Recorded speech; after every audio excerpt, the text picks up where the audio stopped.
Hello बच्चों, let's read the question which says that for a reaction the value of K increases with increase in temperature. The delta H for the reaction would be. तो यहाँ पर हमें बताना है delta H इस reaction के लिए क्या होगा जिसमें हमने क्या करा है, K को इंक्रीज करा, मतलब इक्विलिब्रियम कांस्टेंट को इंक्रीज करा है टेम्परेचर के साथ। ठीक है, मतलब अगर हमने टेम्परेचर इंक्रीज करा तो K भी इंक्रीज हो गया।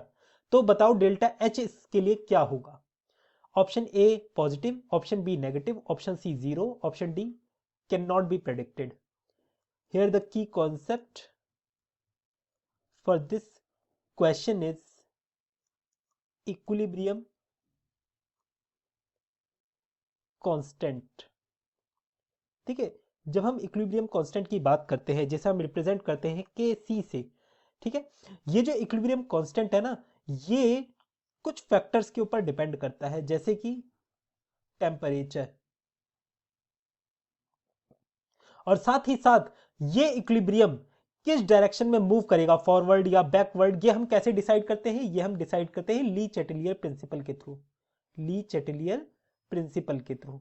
ठीक है, पर ये इक्विलिब्रियम कांस्टेंट है ना, डिपेंड सिर्फ टेम्परेचर पे ही करता है, और ली चैटलियर प्रिंसिपल के थ्रू हम ये डायरेक्शन, इसकी डायरेक्शन पता लगाएंगे कि ये पॉजिटिव डायरेक्शन में मूव कर रहा है या नेगेटिव डायरेक्शन, मतलब फॉरवर्ड डायरेक्शन या बैकवर्ड डायरेक्शन, किस डायरेक्शन में मूव कर रहा है ये हम पता लगा लेंगे। ठीक है, अब यहां पर क्या कहा गया है कि के की वैल्यू इंक्रीज हो रही है, यहां पर के इंक्रीज हो रहा है, इक्विलिब्रियम कांस्टेंट इंक्रीज हो रहा है, और कब इंक्रीज हो रहा है, जब हम टेम्परेचर को इंक्रीज कर रहे हैं, टेम्परेचर को इंक्रीज कर रहे हैं। कहा गया है तो डेल्टा एच की वैल्यू इस केस के लिए क्या होगी, तो देखिए डेल्टा एच की वैल्यू यहां पर होगी positive.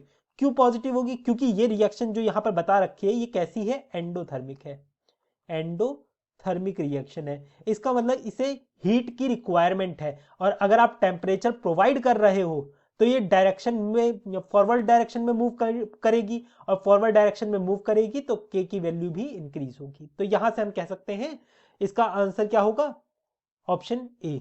I hope you understood it well, best of luck.